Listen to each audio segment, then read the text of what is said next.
Okay. I believe we are live. Hello. Welcome, everyone.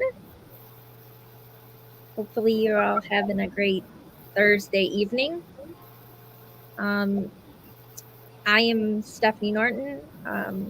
I am part of the leadership role on the Well. And Jocelyn? Yes, and I am Jaslyn Ruiz. I am the marketing lead here at The Well, so I manage social media and events like this with Stephanie. And today we have our special guest, Sherryl Depres. I've known Sherryl since probably around like 2004. In theater, we've done theater together. We've done a few shorts together. You might also, Sherryl is a model, actress. I mean, she does it all. Yeah. Voice actor. You could see her in Horse Camp with Dean Cain, Rodeo Girl with Kevin Sorbo, and she was on Hot in Cleveland with Betty White, and Yeah. numerous commercials. It wasn't like I didn't have a role on it, but No, but you. But yeah, so yeah, go ahead. Tell us a little bit about your journey into acting and your career. Well, I mean, I grew up in California. I was born and raised there, and I think I did my first play like in third grade or something. I was Lucy in Charlie Brown. I still remember them saying, "I'll give you 5 good reasons," and I remember thinking it should be 6. And I'm thinking, "Oh, this is pretty cool." But then I didn't really do that much until like 6th grade, and then I did another play at school, and somebody saw me. To this day, I still don't know who. I guess I had a silent benefactor. But next thing I knew, I got like I call it a scholarship, but I don't mean like a 4-year ride scholarship. I mean they paid for me to take acting classes at some of the local colleges for kids, but at the local colleges. So I did some acting classes, and the next thing I knew, I was getting cast in educational films. And then my mom didn't really kind of want it. She kind of tried to steer me away from that. I guess she was afraid of either the casting couch or what has since been known as the Me Too movement. So she just told me recently that she figured if that was something that I really wanted to do, that I would make that choice as an adult. The interesting thing is, I came to Michigan. I didn't know really what to do or where to go, but I was working the second floor. It's now Grand Rapids Civic Theater's offices. And Grand Rapids Civic Theater, for those of you not from Grand Rapids, at one point was the second largest community theater in the country. I think now it may be like the 5th or something. And now the offices that were my office, I worked for an insurance company at the time, are actually the theater's offices. And the theater was downstairs. They just weren't using that space. But anyway, I was working there, and I thought they were having auditions, so I thought I'd go and audition. And next thing I know, I was doing a play at Civic. And then the next thing I knew, well, at the time, Paul Dreher was executive director of the theater, and he was there for many, many years, 30 or 40 years. And his wife was in casting, and she's like, "Give me headshots, I can get you work." At first, it was like, okay, I was young, I didn't have money, and so I probably didn't do it as quickly as I should have, but she did get me some industrial work doing some things for Amway and Herman Miller. And then I got married and had kids, and so I worked full time during the day, went to school at night, then I got married and had kids. So I took like 12 years off from theater. And then my brother-in-law, who is an Emmy-winning set designer, John Dupre, who won for a children's program through Hope College called Come On Over. He was on the board of directors for Heritage Theater Group and was directing his first play, and he knew I used to act, so he was like, "Come and audition for me." And I did, and he cast me. And of course, then at first it was like, is this nepotism? Is he casting me because I'm his sister-in-law? Is he casting me because I'm really good? And then I thought, well, his name's on it too. He must think I'm not bad. And then I had the bug again. So then I just slowly kind of got back into it. I did shows, like at Civic Theater. I did You Can't Take It With You, and I was the Grand Duchess. She only came on in Act 3, so I could still feed my kids, put them to bed, go to the theater. And so I slowly made my way back into the theater, doing little parts more and more. And then it became bigger parts. And then eventually I wanted to do more film work. So then I went to the local film schools where we connected with Stephanie. And, getting footage for my reel. And then now I'm actually doing more film and commercial work than I am theater. I still enjoy theater. I still intend to do theater. I just do less of it, mostly because it's time consuming and it doesn't pay. I guess I coulda, woulda, shoulda joined the union, and maybe I will do that now at some point. But so yeah, that's my journey. Wow, thank you for sharing. Yeah. This next question is kind of just about you mentioning to us that you coming from California and coming to the Midwest. Obviously, very different settings when it comes to the entertainment industry, but also entertainment, acting, even dancing, something I'm familiar with. But my question for you is what challenges or opportunities did you face as a Christian actor in the Midwest? And where did you see that the entertainment industry was different from maybe other places you visited or just from what you remember from in your time in California? I'm probably going to answer that almost as if it's two questions, both as a Christian and in the Midwest, because I feel traditionally, now things have changed. Thank you, COVID. But traditionally, there were a lot less roles to get if you lived in the Midwest. It was, it was a lot easier to get them if you were in Chicago, bigger city, Chicago, LA, in recent years, Atlanta. But things have kind of changed a little bit because, now you can do self-tapes and for auditions. And so it's changed in that respect.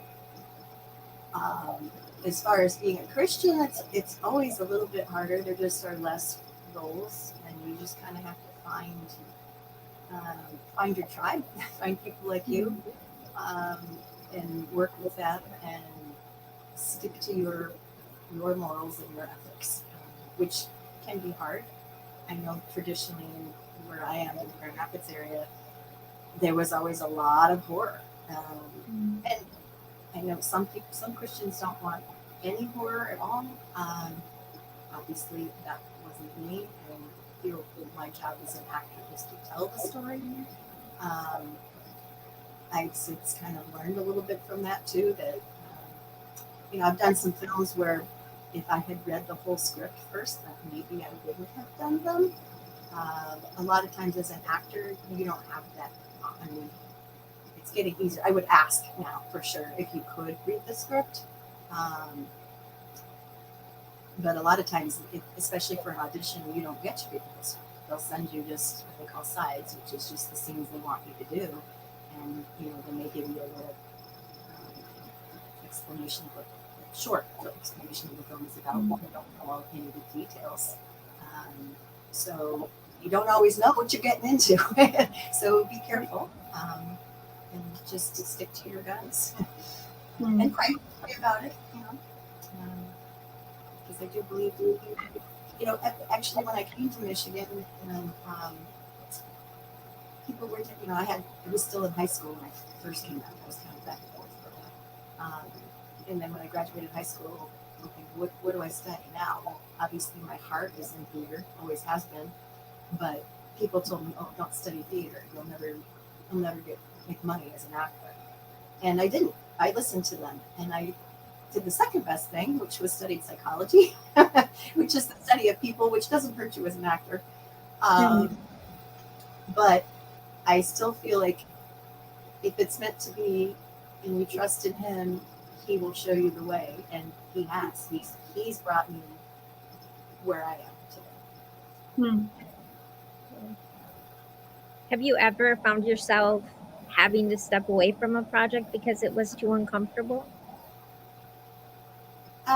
As far as Christian wise, like I said, Just wise, like, you know, sex, nudity, kind of stuff like that, where I know because some horror films can kind of get into that aspect of it. yeah, not just horror films, but some films in general. There have been a couple of them that I auditioned for. They should tell you before you audition if nudity is required or whether it's implied nudity. I'm more okay with the implied nudity only if it's necessary to make the point of the story. I'm not. I don't think there's so many films out there where you can just tell, like, okay, that didn't even need to be there. They just threw that in there because it has sex, and I don't really think myself. I mean, it's not necessary. But as far as stepping away from a film because I felt uncomfortable, not specifically about the story or the project or the scene itself. I mean, I've had an incident where I did walk off. Only once ever did I walk off the set because I felt I was being treated inappropriately. And you have to stand up for yourself, especially if you're not a union actor. You don't have a union backing you up. Nobody else is gonna do it for you. And I'm like, oh gosh, I hope I don't get seen as unprofessional. But it didn't hurt me any. I still feel it was the right thing to do. I was being taken advantage of. Interesting. So, just kind of briefly of how do you prepare for an audition? Like, do you have any techniques, any like rituals that help? Any like? I'm not so much a ritual person, but I mean, yeah, any scene that you get, I'm saying scenes because for film, a lot of times that's what you're going to get to audition. You need to, there's several, I mean, this could be a whole class. I think so. But, there's questions you need to ask, like what happened before this scene, even if you don't know what happened. It's all about making choices. That's what an actor has to do. So you make a decision in your head. What do you think happened before this particular scene? What is it that you want from your scene partner? Assuming it's not a monologue, you have a scene partner. Even if it is a monologue, what is it you want? What season is it? Where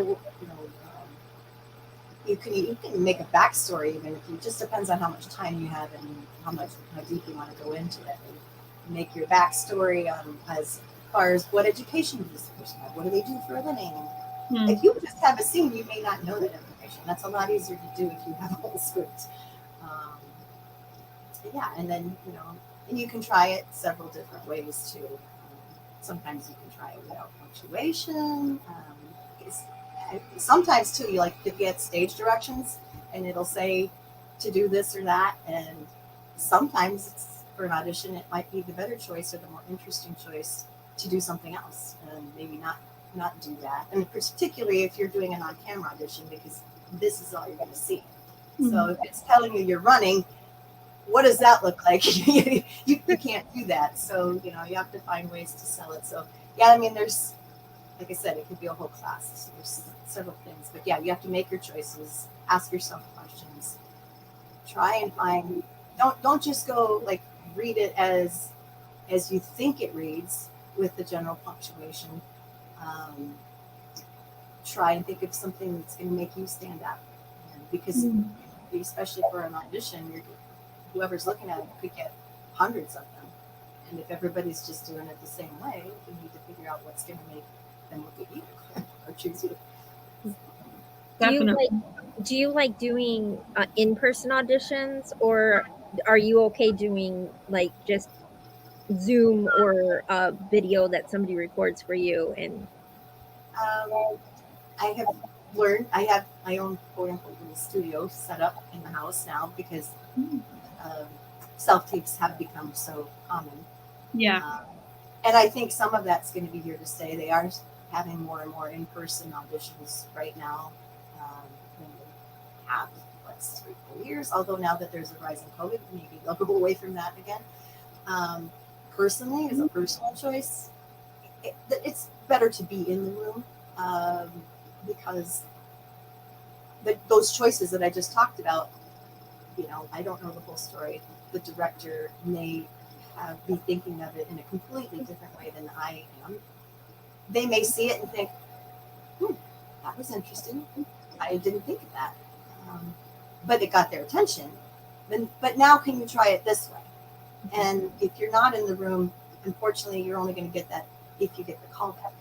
And even callbacks sometimes are on Zoom now. But at least, I've had that on a Zoom callback where they're like, okay, I liked what you did there, but try it this way. But again, you're not going to get that option if you don't get the callback. Whereas if you're in the room, they can redirect you. It's easier for them to do that. So it's got pros and cons. I have to say personally, yeah, I mean, like I said, nothing's better than being in the room, but it's a lot of work to do a self-tape. It's almost more work than an in-person audition, just because you got to make sure your lighting's right. You have the right sound. You got to make sure that, there's no shadows. And a lot of times they want you to take a picture of you, make sure you look like your headshot. And they may want a full body shot to see what your body type is. Just, maybe the character is supposed to be a bald, short, bald man. Am I a short, bald? I mean, obviously, I'm not getting called for that, but I'm just saying, if I were a guy, even, am I bald? Am I stocky? What's my build? And just even my own person, am I athletic? Or, I don't look like your typical grandma. But if people are going to call me in according to my age group, that's what you're going to get. And then when you ask me for a picture of me to see what I look like, then you'll know it's not really me. But so, yeah, the self-tapes tend to actually make me a little more nervous. and because you can see, too, like, you record it, and you may have thought, you've done all your work, and this is how you want to do it, and then you see, oh, well, I was blinking a lot, or my hair was doing this, even though I just checked it before. It may take you, I don't know, 6 or 10, however many times, doing it over and over again. And it's just like, not to mention finding someone that can read the other lines with you. And I mean, I usually have my husband help me if he's around, but, he's got work to do too. And, I feel for those actors too, like we didn't have a person to read with them. A couple of times I've actually just had to ask somebody to read it with me over the phone. Set your phone down next to the camera and do it that way. I don't like doing it that way, but girls got to do what girls got to do. You gotta do what you gotta do. Totally. I mean, I think some of us in this chat, me included, would love to have you back potentially for something like that of a class. I mean, you sound like you know a lot of tips and just from trial and error of how to audition, but also working with a director on Zoom. That's just such like you said, a whole other skill set, I feel like, as an actor. So I think that would be something that we would enjoy. I would love to use that for my own things too, but we'll have to get back to you on that. But to move on, I'm answering the chat there. So. Yes, please do. I'm thankful that you do. To move on, just a little subject change. We just want to know, what advice do you have for maybe someone who is a Christian who wants to keep their faith close to their work, their craft? How would you approach helping a young actor or a young aspiring actor to integrate their faith and their craft of acting? Again, prayer. Sometimes you can find Christian schools. We had more of a Christian-based film school here in Grand Rapids. There are groups on Facebook you can look for. I mean, like I said, find your tribe. So it's going to take some work, but you kind of have to seek the like-minded people out. And there are Christian talent agents that will only, maybe not only, some of them maybe only, but some of them will focus predominantly on Christian films and Christian work. So again, do your due diligence. Absolutely. And also, And these days you can make your own content. I mean, if you're into writing, write something. And even for non-Christians, that's something you can do now. You write. That's how you're going to be seen. I mean, I think even on TV, network TV right now, is it Abbott Elementary?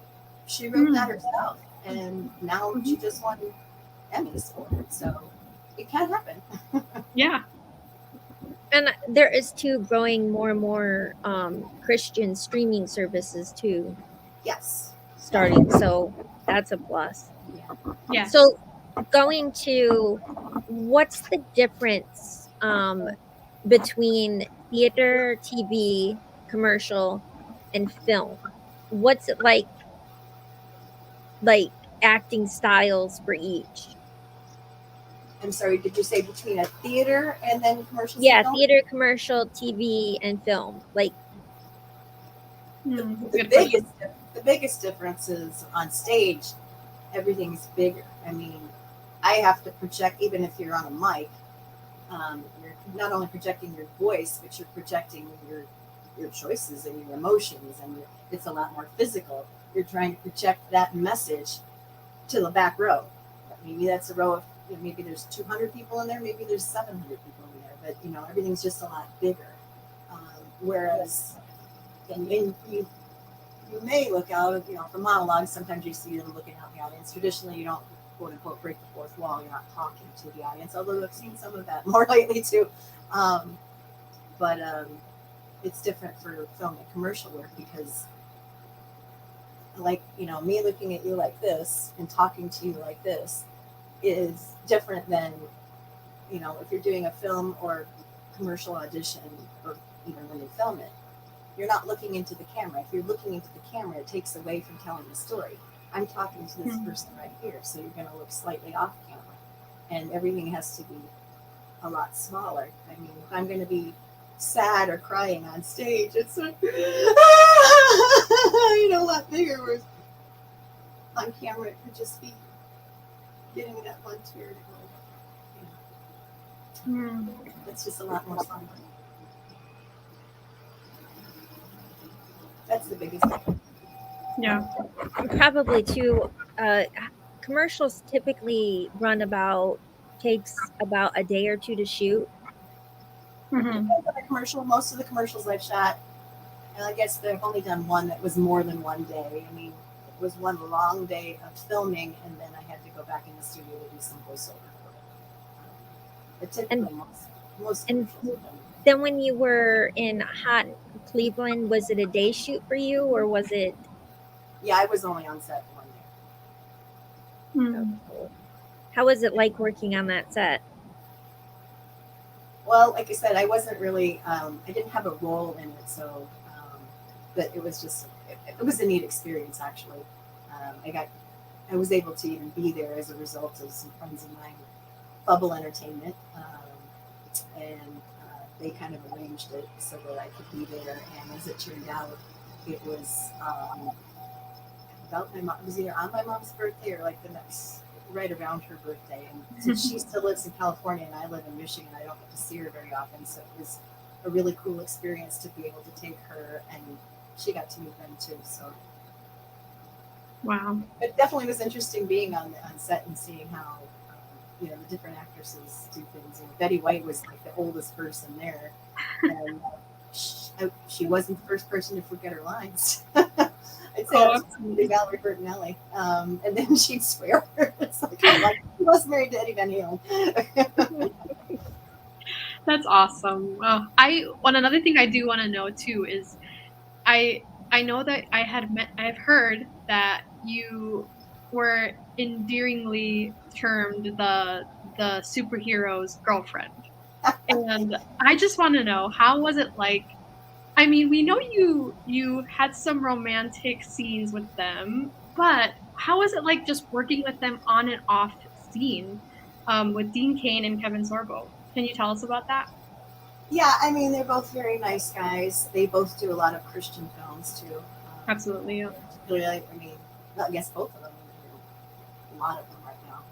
Sorbo has his own. You can search for him online. He's got basically his own production company.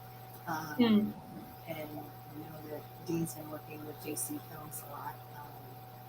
But yeah, so it's kind of a joke around here that I collect superheroes or that I kiss superheroes, but Love it. I come home to my husband because he was Superman and Kevin Sorbo was Hercules. But I played Dean Cain's wife twice and Kevin Sorbo's fiance once. Dean Cain was in Horse Camp and then another One Life at a Time. And Kevin Sorbo was in Radio Girl. And so yeah, I had to kiss both of them on camera, which Not a hard job. pardon? It's not a hard job. But somebody's got to do it, right? Someone's got to do it. You know, back in the day, I'd have to say, if I ever did have a screen crush, I'm talking before, not like when I met him. I'm just saying like somebody I saw on TV. Yeah, Dean Cain was easy on the eyes, so then to actually have to work with him, it's like, oh, remember, you got to be professional here, Absolutely. And then there's actually a funny story. I don't know if we're going to get to that and ask me if I have Feel free to share now. Yeah, feel free. Yeah, go for it. But so in Horse Camp, there was a scene where he was playing an injured rodeo guy, and we were supposed to be sitting on the dock and talking about how our daughter wants to go to horse camp. And, because he's an injured rodeo guy, we had our reservations. We didn't want to get hurt. And so the last line of the scene as it was written was, did we come here for arguing or swimming? And I said arguing, and he was supposed to say, well, I came here for swimming, and then he was supposed to push us into the water. Well, we had shot a prior scene, and then he's like, yeah, I don't know, I just don't see my character, an injured rodeo guy, being a guy walking around the Venus. And I'm like, you take that up with, the writers and directors. That's not my job, So then they go to pick us up, and we're riding to the location to shoot that. It also was in October, and the water was way down, and it was cooler. I don't know that had anything to do with it, but I was thankful that I didn't have to go to the water that day. But so he's like, okay, so we changed the line. And I said, okay, well, what did you change it to? And he said, well, did we come here for arguing or kissing?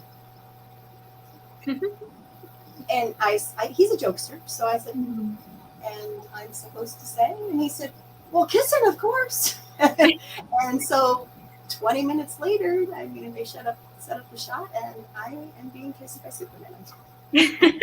So and that wasn't planned. I'm sorry?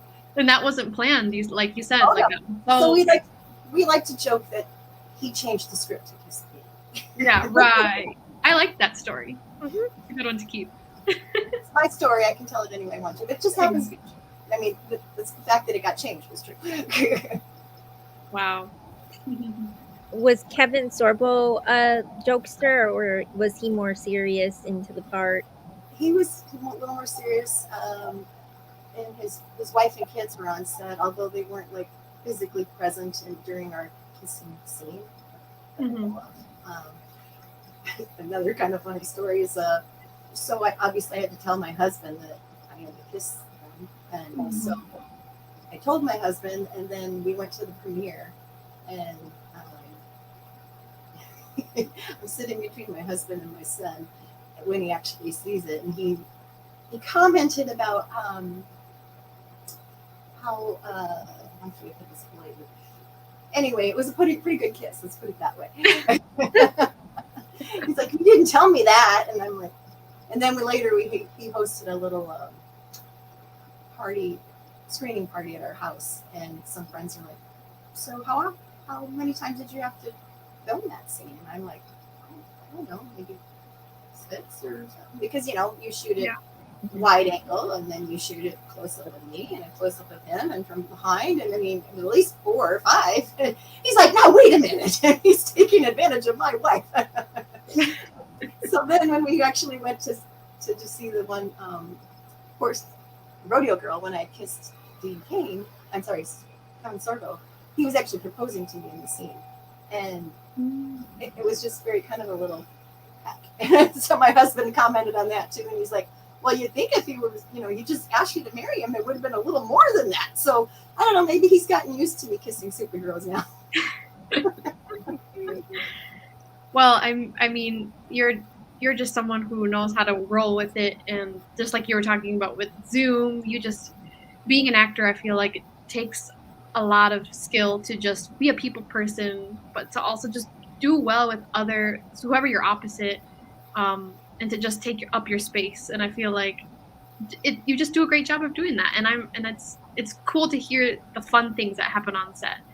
Um, That's a good for any actor. You just have to be able to roll with it. I mean, things change. I've been on several sets, both theater and film, where lines change like that, and mhm. things happen, and you just gotta roll with it, and hopefully be a likable person that they like working with, and they want you back. Yeah, Right. I was just gonna say, theater is a good training on that because people forget lines, things might not work. Right. It So will happen if you do live theater. It will happen, and you just hope that it doesn't happen to you, and learn to deal with it if it does. Mhm. Do you have any we were talking about fun and just positive experiences where, things do work out and things just change, and you happen to have someone like Dean Cain say, "We're gonna change the line," and you say, "Well, all right," like, and you did great to just roll with it, and then it gets kept in the film.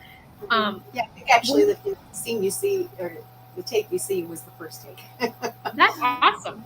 that's cool. That's so cool to know. Like, and that's what I love about hearing backstory, behind the scenes stories about films that people watch.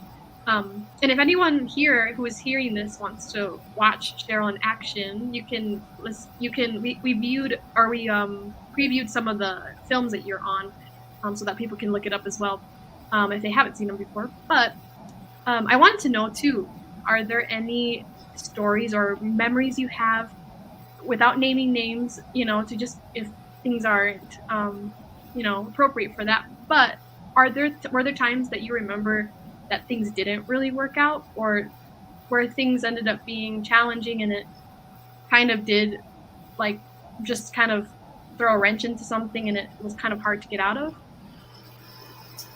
um, to get out of, or just made it harder to shoot it in I general? mean, maybe just the challenges, I guess, with things just ended up being harder with, the dynamics of working with other actors and so many other people on set. As with anything, communication is a big thing, and it doesn't always happen. Even though it should. And I mean, that was the main thing when I did walk off that one set that I felt I was being taken advantage of. Mm.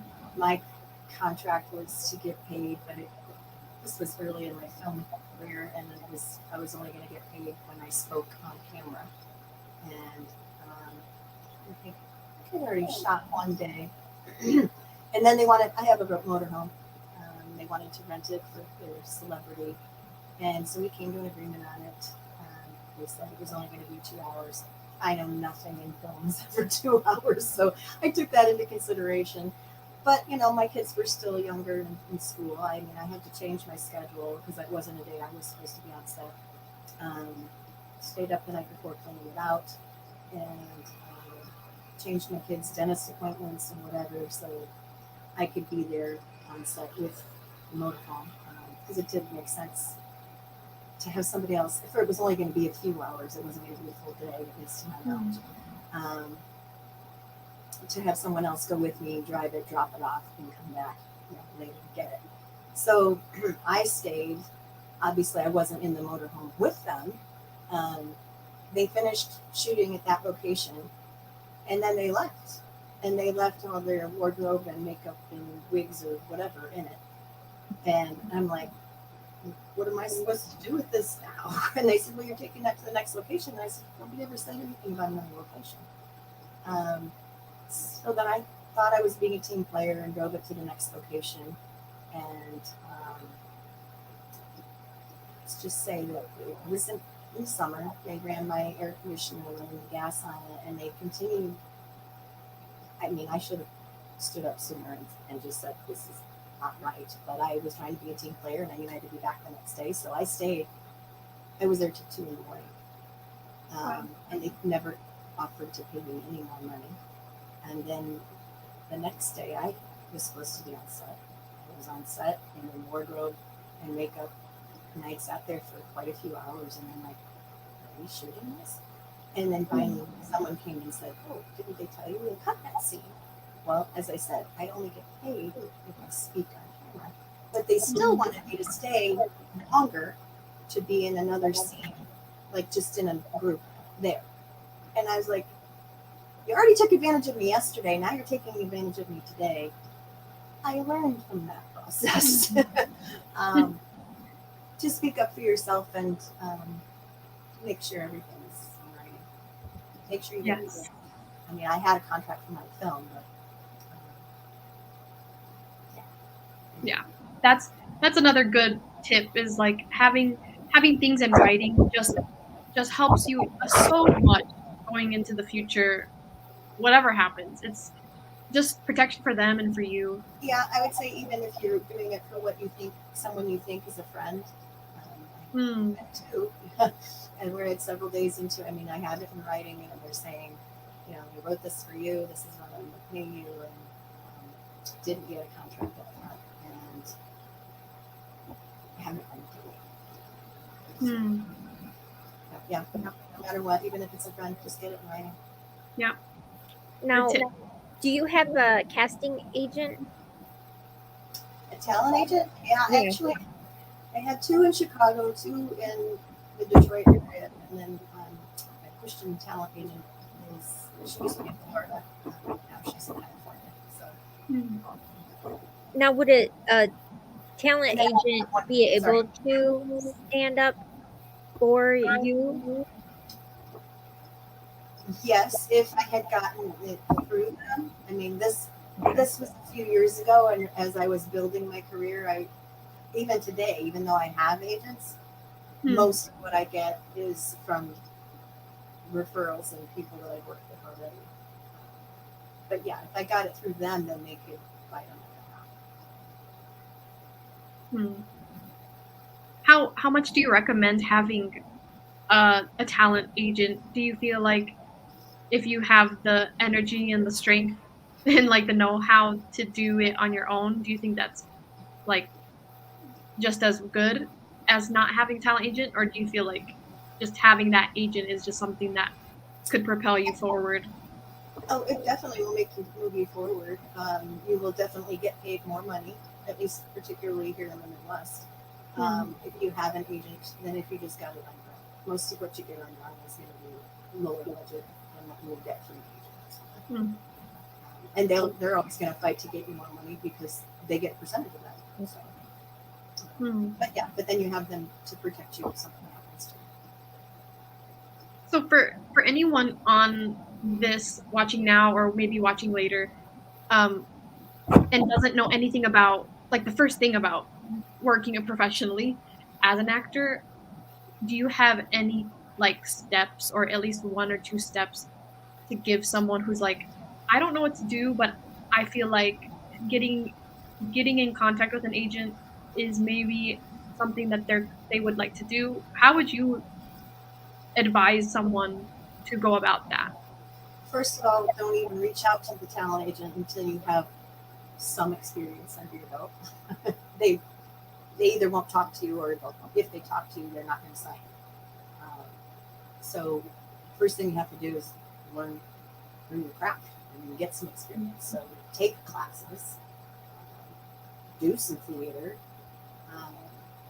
and then if you want to do film and commercial work, then you can go to film schools, get practice with them to get footage for your reel, and then you have a quote unquote reel to show an agent when you do go. And then go in with headshots, and they better look like you. I can't send one from 5 years ago and then they call me in and I don't look 35 or 40 anymore. Or maybe my hair is darker or something, or shorter or longer or straighter, or whatever. It's always something. But yeah, it's a process. But learn how to network. So especially when you're first starting out and you are getting those on your own, it's who you know, and you meet people. You meet people in the theater who maybe their day job has a production company doing commercials, or when you go on film sets and you work with people, and then they like, maybe somebody on that set has their own company and they're doing something, or maybe they just hear about another role, and because they like you, they want to work with you again, and so they get you. So yeah, learn your craft, get experience before you go in and get an agent, and network. That's awesome. Thank you. Do you need to be a SAG person before getting a talent agent, or can you still get a talent agent? No, I'm actually not set. Michigan has been a right to work state, and I chose not to join. And some people are going to give me flack for this, I'm sure. I just felt like, because SAG requires them to pay you certain wages, they require them to pay you mileage. If you're going to be there more than one day, they have to put you in a hotel. All of those things I love. But I also feel like this space is very much like hundreds of other people. It's not like I have a unique type. I don't look like a biker dude, or, you know what I mean? Whereas it makes me more desirable than maybe some other actors out there. So I just felt like, most of the time they could choose someone else with me, just so they didn't have to pay that. Plus, too, it's kind of hard to get a bigger demo reel, because if you're auditioning a lot when you're first starting out, you're most likely auditioning for short films, student films, stuff like that. So they don't really have the budget to pay what SAG requires. That was the number two thing that I was going to say, is because of what their SAG requirements are, particularly here where I am in the Midwest. I wouldn't be able to do most of my local commercial work because they couldn't afford to pay me what SAG would want to do. Most of the time, it's if I'm getting paid closer to SAG wages, it's through an agent, or it's Detroit or Chicago, or something like that. But another thing about, we talked about going to the film schools so you can get footage for your reel. That is also always a challenge. Even films like Horse Camp and Rodeo Girl. I mean, some people, and I'm not saying that they did this to me on that. I'm just saying that this is an example. If say you're doing something for film school, and they tell you they're not paying you, but we'll give you footage for your reel, then you have to fight. You have to stay on them to get the footage. And then even films that I have done, it was just easier for me to buy the DVD and cut the one clip myself than to try and keep on them. So that happens. Although now these days too, it used to be a reel is what they wanted. Some of them still do, but a lot of them, once you are working professionally, you are on what's called Actors Access. And that is what, if you have an agent, that's primarily that, and casting networks is what they're going to use to get you work. That's what they're going to post, where jobs are going to be posted and where they can submit you. And that's what the website is that they'll use to send you the sites so that you can audition. And then once you record the audition, you upload it to that, and then your agent can see it and see whether or not they want to forward it on to casting. But since COVID, but it's becoming more and more common. And on Actors Access, there is a place for clips. And I mean, you don't want them very. First of all, if you have a reel, you don't want it any longer than 2 minutes. Nobody's gonna. Your friends might watch it that long, but a casting person who's got to look at hundreds of them, they're not going to look at them. And put your best work up front, or if you're with a celebrity or something, put that up front.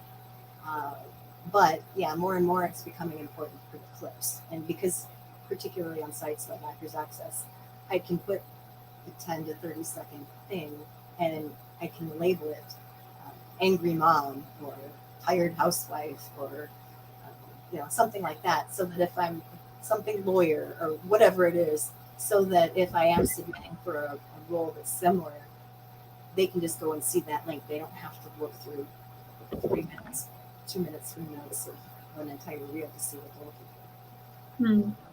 Yeah.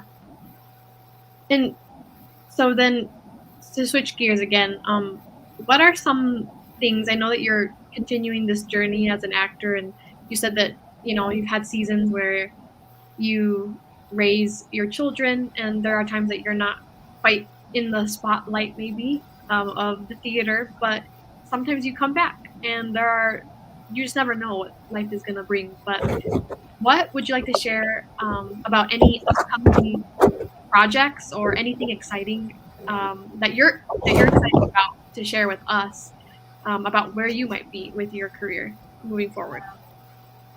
I am working on a Christian film right now, but I don't know how much I can say about it. Hoping it will be finished by November. So if you're following me, keep on the lookout. That we're hoping it be finished this year. I'm hoping it was going to be ready to submit to the International Christian Film Festival, but I'm thinking if it's not going to be done until November, that's probably not going to happen. But that is another source for Christian people to go and network and meet people. They usually also have time slots that you can sign up to do an audition. It's not, I don't want to call it audition because you're not auditioning for anything specific, but they will have casting people there, people who are casting Christian films that are there, that you can come in and you come in prepared with a monologue, which any actor, most of the time I'm not asked to do a monologue, but sometimes I am. And so you should always have 2 or 3 in your wheelhouse ready to go. But yeah, at the International Christian it's Film and Music Festival. Then you can sign up for a time slot to do your monologue in front of them, and maybe they'll like what they see, but they'll give you, at least if nothing else, they'll give you feedback. And then you can network and meet other people who are making Christian films. And so you know who you can friend on Facebook or connect with, or find groups to join or whatever. Before Stephanie asks this last question, I just want to let people know if you have any questions to send to Sherryl right now for the later part of this time is just a brief Q&A. If anyone has any questions, feel free to write them in the comments and or the private chat if you're here in StreamYard. But thank you for coming. And Stephanie, you can share the last question.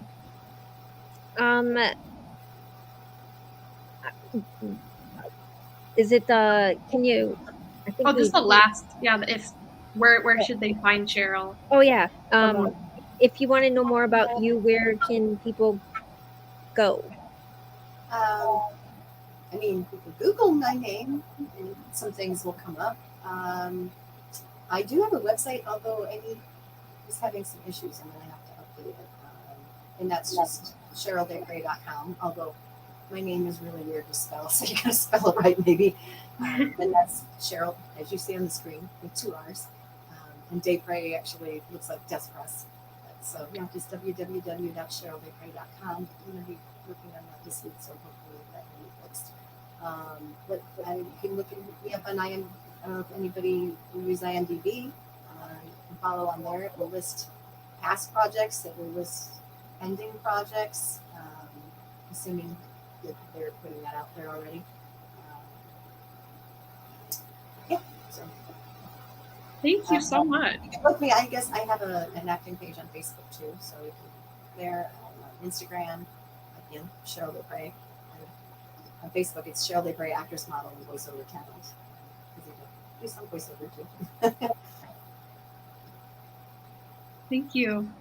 We really appreciate you taking the time to have this interview with us and to just share a lot of your tips. We're looking forward to maybe doing something like this again. You seem to have so much to offer. with the whole class and the tips on Zoom, and I would love to glean more from you. So Thank you. I'd love to. in the future, yeah, that'd be lovely. We do have a Aaron? question. Yes, you can share it. Any tips for someone who does better on stage than in front of a camera? Your best option really is to practice in front of a camera, so that you can see what it looks like. Even someone like me who's doing film and commercial work, like I said earlier, if I go to do a self-tape and I may look at it and go, oh, I didn't realize that when I did whatever it is that I did, that it may look like, oh, I didn't like that face that I made, or I was blinking my eyes too much, or I'm not looking in the right direction because they really want to see your eyes, you learn how to use the lights and things like that. And also to be an extra, just so that you're on set. I mean, be professional, but if you get on sets, you'll see how kind of things work. And there are classes too, where you can learn at least like the lingo. If people are using words on set that you don't understand what they mean. That would be helpful. Yeah, the best thing ever is just practice. And the best way to practice for camera work is actually on camera. And even too, it's like you can find online, you can type in like some of your favorite movies, scripts, and sometimes you'll find them for free online, and then just pick some monologues, and then just film it for fun and play around with it. Mm-hmm. Yeah, and if you are thinking you're gonna use any of that for an audition at some point, then you want to frame it so that you don't want to see any more than this right here, unless they tell you otherwise. You don't want a whole lot of space right there. You don't want to, cut off the top of your head, and you don't need to see. I mean, they want to see your eyes. They want to see your emotion. So if you're too far away, you can't convey that. So, yeah, just practice or get some friends to do it with you. You can write some things too. If you don't, like she said, you can get scripts online. You can. I think I recorded something from an old TV show, and but if you are going to do that for like an agent or somebody, don't do something that is iconic. You may think, oh my gosh, this is my favorite movie. I've got to do this monologue from this. They've seen it and heard it 1,000 times probably, and they're going to be looking at you to be Meryl Streep or whoever did it the first time, and you're just, even if you are better, you're not going to measure up because they're expecting that. They have expectations in their mind. So. Another question we have here is, how was your experience working in face makeup in film or for film? How was my experience working in face makeup for film? Yes. I think this is from the video short reel that we produced for letting them know what you were a part of, and I think they saw you in the horror makeup. Yeah, that actually was a lot of fun. It's interesting to see what they can use to come up with those looks. The most challenging part of that for me actually was putting the contacts in. Because they were black contacts and they literally covered your whole eye, and there was just a little teeny tiny hole to see out of it. I personally don't wear contacts on a regular basis, so I had to practice and practice like before I even got to set, and then I had to give myself like a good half an hour to go in just to get that done. And then those kind of contacts, because they do cover your whole eye, they kind of block the oxygen that your eye needs. So they're not meant to wear like all day, and you have to be careful with that too. But no, it's fun working with the makeup and seeing, especially if you have a good makeup artist. I think Ann Cope did the makeup on that one, and she was really good. Made for some great pictures. Yeah, I'd probably be a little bit wary of putting anything in my eye either. If I don't wear contacts either, and that's just like, just a little too, you're so I feel like once you get in the makeup, I feel like you can better embody something that isn't necessarily real, especially in that type of scene that you're doing. But in the whole voice, how was that also? I know that I watched a little bit of that. How was that for I you? think it's definitely true both for film and theater. I think even in theater you worked on this role for 6 or 8 weeks before you ever even get on the stage, and yet once you get into that costume, it just brings on a whole new level. You think you've got it down, and maybe you do, but it's just like it just really brings it all together. You can really bring a whole lot of different energy to it. Hmm. And I think I missed the second part of that question.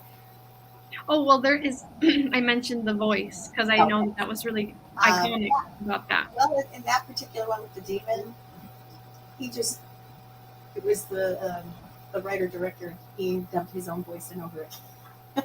Oh, really? I didn't know that. Yeah, they do that too. Yeah. I know I have a British actor friend of mine. He was in Batman versus Superman, and he does British because he is British. That's his normal accent, but he also does American. And he asked him which voice they wanted him to use, and they told him to use his regular British accent, his regular accent. And so that's what he did when they filmed it. And he didn't know until I went to see it in the theater, expecting his accent, and then they dubbed in another voice over his. And they didn't tell him. Like, he didn't know it till he went to the theater either. Wow. So, yeah, I mean, things happen, but when you getting paid, you're getting paid to do the job they give you. So Right. after that, they basically, you're kind of signing most contracts. You give them permission to do what they want to with it. It's definitely, film is very interesting in how things are, the way things get shot. Like, I was in end of the tour, I was an extra in one of the party scenes, and they're like, when they yell like action, the music goes off. So you're like dancing and there's no music. So you got it, and they do they play back the music that they're gonna put into the film, and they give you like maybe a minute to listen to it, and then they'll yell action and the music goes off. So you gotta make sure you're like dancing on the beat and you're not the one in the audience that you could tell didn't listen to it. I didn't know that they did that until I watched a video of someone doing a behind the scenes video and saying this is how like extras or background actors have to like, or day players come in and they're like having to play this one scene, and it's actually not that easy without the music. And then you have to be quiet too while you're dancing, because their main focus is the main actors getting their audio. So that's always fun. Yeah, they want you to be quiet. Your background, they want you, even if you're like in a cafe scene and you're supposed to be talking, even if they dub in the cafe noises or whatever, you're not actually talking. I mean, you have to sit there and move your lips like you are talking, but you can't actually be talking because they want to hear the lead actors. So. And you can't even whisper either. You can't whisper either because they'll catch it. They'll be like, somebody's whispering over there. Yeah, those mics pick up a lot more than you think. So then, have either of you had done like eating scenes where you, like as an actor, background person, like maybe you have to eat something and then like it's not real? Or is it real? Or what in what you've seen, maybe? Like even on stage, half the food might be fake. Typically, if you have to eat it, it will be real. But even that on stage, it's not so much of a challenge. You can actually eat it, other than you may have to say a line or something.